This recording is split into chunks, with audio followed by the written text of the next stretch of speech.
As you can see, I have my Christmas garb on, got my nice hat, a nice sweater, and, well, today I'm going to read you a story. Not the Christmas story, well, that is a good one. And nothing really about Santa Claus. I mean, it might be in it, I don't quite remember, but it's a story about a mouse named Mortimer. Not this mouse. This is, another friend of mine. He has a name. Please remove all tags and plastic attachments before giving this to children. Okay, that's not his name. The company's King Plush. I guess I could call him that. So it's not about my friend King Plush, but it is about another mouse. It is a Christmas story. But bye to King Plush. Don't need him now. But instead we're going to read Mortimer's Christmas Manger by Karma Wilson and Gene Chapman. Here's the cover of that. And we're going to get into it. Ooh.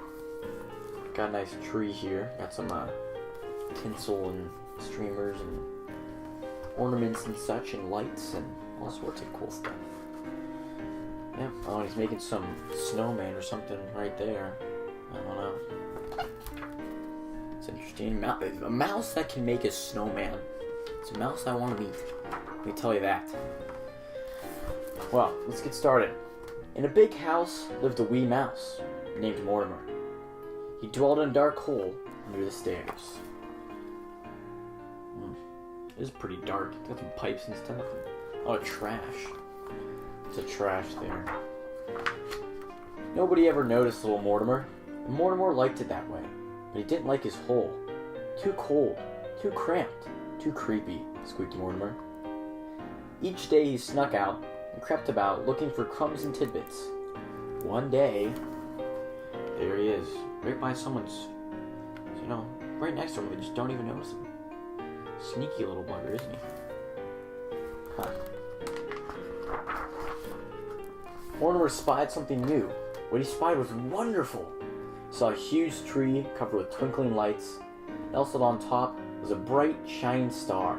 It was something even better than the tree itself. Set next to it on a table. Mortimer sighed with delight. A house just my size. Oh, so there's a tree, and then there's the manger right there. The house just his size. It's a nice looking tree, though. But the house was so high, and Mortimer was so low. I'll climb up the tree, said Mortimer. It made a perfect ladder for a mouse. Up, up, up, Mortimer climbed. Down, down, down, ornaments crashed. Oh, it's hanging on there. Didn't fall, bud. Like the ornaments did, am I right? Finally, he reached the table. Perfect, said Mortimer. Not cold, not cramped, not creepy, cozy. But who are you? Mortimer had never seen people so small. Almost as small as himself. He'd never seen such strange animals either. Tap, tap, tap. Mortimer knocked, but no one answered. See, what he doesn't realize is that, they're not real people. Tap, tap, tap. No one moves an inch. I see, Mortimer squeaked. You aren't real. Told you to figure it out. Only statues. And so Mortimer lugged. And Mortimer tugged. One by one, he dragged the statues out. Hey, let alone smart, he's pretty strong too. Look at that man. Muscles on that mouse. Oof. When he reached the small statue, he saw it was a baby. A baby in a wooden bed just Mortimer's size. There's no room for you here, Mortimer said. Out you go. Get it? No room, because there's no room in the inn for Jesus. And this baby, yeah, it's fine. Then into bed crawled Mortimer. He fell fast asleep in the soft, warm hay. Now, I don't know if it's real hay, but, whatever. The next day, as Mortimer crept about, he found good things to eat. Cookie crumbs, fruitcake morsels, and spicy peppermint candy. But when Mortimer scampered back to his new home, the statues were set up again. "No, no, no!" squeaked Mortimer. "This won't do. There's no room for me." And so... See, put all back in place. You see Mortimer up there, hanging out in the tree again. What a dude. What a dude. Mortimer lugged. Mortimer tugged. Till all the statues were out. "And stay out," he said. "Then into bed," called Mortimer. He fell fast asleep in the soft, warm hay. Those are pretty comfy. It's like my cat. It's like that when he's sleeping. Each day, while Mortimer scurried about, the statues were set up again. And Mortimer always lugged and tugged them back out. Then one day... See, there it is. It's the kids putting them back. Those darn kids. Always ruining stuff. Can't stand kids. Mortimer set out and saw the big people gathered around the tree. He couldn't go there, so he hid among the statues. The man started talking. Mortimer listened, and what he heard was wonderful. "Since it is Christmas Eve, I shall tell the Christmas story," said the man. "A long time ago in a little town called Bethlehem, Mortimer heard about people named Joseph and Mary and a bright shining star. He heard about shepherds watching their flocks by night and traveling wise men." The man continued, "And there was no room for them in the inn." See? Talked about that earlier. One dude's got some nice comfy slippers on. Those are puffy, dude. Let's all cuddle up with your family. Not doing that. Then Mortimer heard about a baby who was born in a stable and had no real bed but slept in a wooden manger. A baby born to save the world. "And his name shall be called Jesus," said the man. Mortimer looked at the bright shining star on the tree, looked at his new home and his new bed, looked at the statues. Last of all, he looked at the baby. "I see," sighed Mortimer. "You aren't just any statue. You're a statue of Jesus." Like I said, man, this mouse is a thinker. He is a smart guy. Mortimer sniffed. Mortimer snuffled. A tear rolled down his furry cheek. "There is no room for you in the inn, but I know where there is room," he said. And so... Oh, what a crying mouse.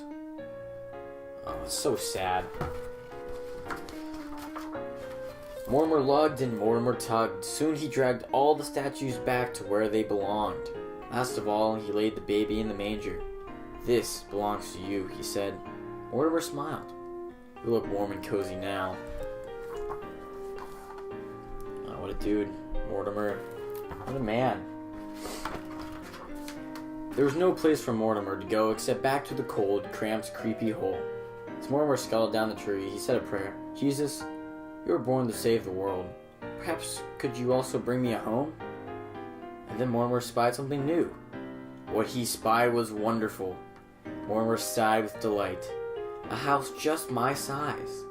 There were no statues in sight, and so... If you look at over here, maybe a gingerbread house there. That's where he's going. Mortimer moved right in. "Thank you, Jesus," said Mortimer. "You've made room for me too." I was right. Gingerbread house. What a dude. See, Jesus is a man. Let me tell you. What a dude. That's it. That is the story of Mortimer. Mortimer's Christmas manger. Now, first of all, let's break this down a bit. Think about the characters in the story. You got Mortimer the mouse. He's the main character. You got the statues, all right, including baby Jesus. And then we got the family or whatever. So your boy Mortimer is like, "Yeah, this place sucks. I need a new house." Leaves, goes and finds a new house, but there's statues there. He's like, "I hate these things. I gotta get out of my way." So he gets them out. And one day, he hears a story of Jesus, Christmas story. And he's like, "Bruh, I can't take this man's house. This man's his man's house. It's the only house he had. I already have another house. It sounds good, but I have another house. I can't take his." That was Jesus' house. And then he's like, "Bruh, oh Jesus, you came to save the world. can you like give me a house, man? 'Cause I know you're like cool like that, right? Jesus is like, I got you, fam. Boom. Gingerbread house. Right there. Right when he needed it. Mortimer gets his house. Everything's all good. Everybody's happy. Mortimer learns about Jesus. Boom. Dynamite. Christmas. That's what it's about, man. That's what it's about. So thank you for joining me in this reading of, what's it called again? Mortimer's Christmas Manger. You know, come back whenever the next video's out. Thanks for watching, guys. Adios.